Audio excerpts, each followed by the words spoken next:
It is never too late to start fighting for what you believe in. Clara Thaxton takes us along the story of a MAGA-slave politician who fought for her rights and earned them back for her country. She implores you to find ways to fight for your rights.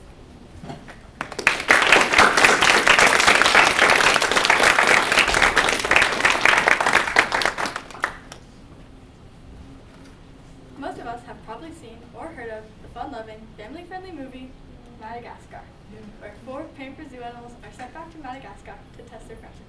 They soon meet the movie icons, King Julian, and more. As most movies go, there's a happy ending, and they get back to New York. But let me show you a more realistic picture. Madagascar is full of people who have fought for the rights of themselves, their country, and their lives. But where even is Madagascar? Madagascar is on the east coast of Africa near Mozambique. It was first inhabited by Austronesian and Bantu people. They split the island into a lot of kingdoms. The main 3 being Betsi Mishiraka in the east, Marina in the central region, and Saklava in the west. These kingdoms resembled similarly to that of English kingdoms, though they had African and Indonesian culture, such as their languages and their rice culture.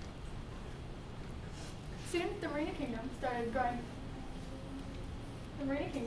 growing their territory and power. The French noticed this and started eyeing Madagascar. But why Madagascar? It has no valuable resources, is sparsely inhabited, and has some questionable animals. Well, though today it does export 80% of the global vanilla market, this isn't why the French wanted Madagascar. The French wanted more land. They noticed how much land the Marina Kingdom had and figured if they conquered the Marina Kingdom, it would be easy to conquer the rest, right?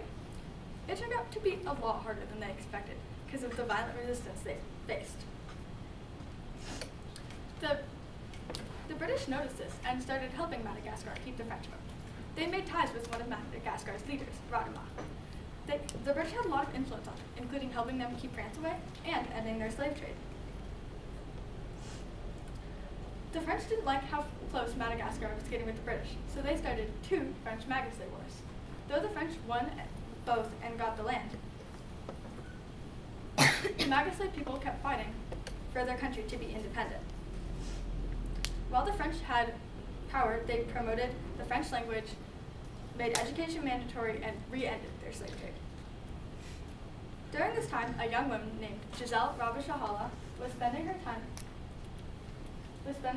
between France, Tunisia, and Mali with her father.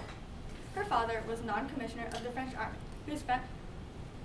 who died fighting for Madagascar's independence.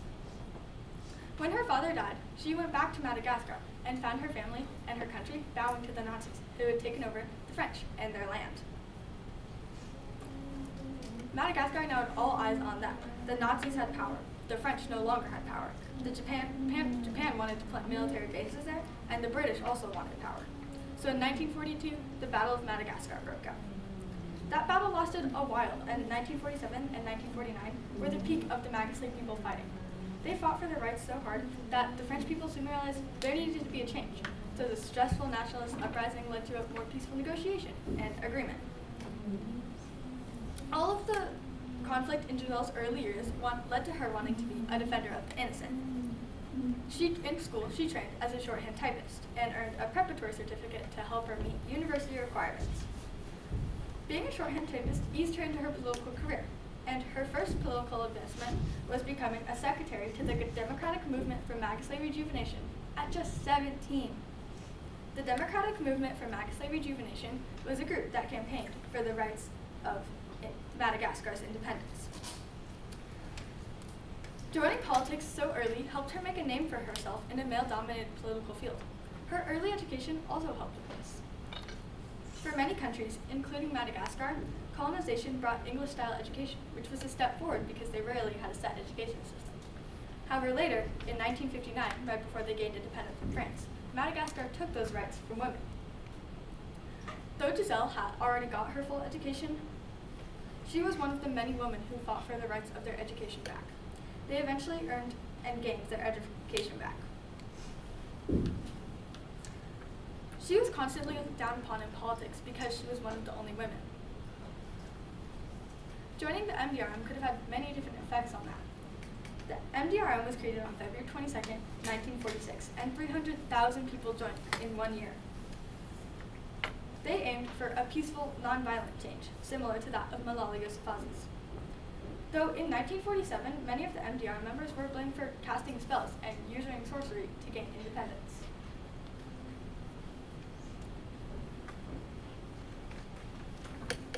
In reality, they were using protective rituals, which were a belief in their religion, and having a feeling that they were being helped by a religious spirit was a key factor in their early successes.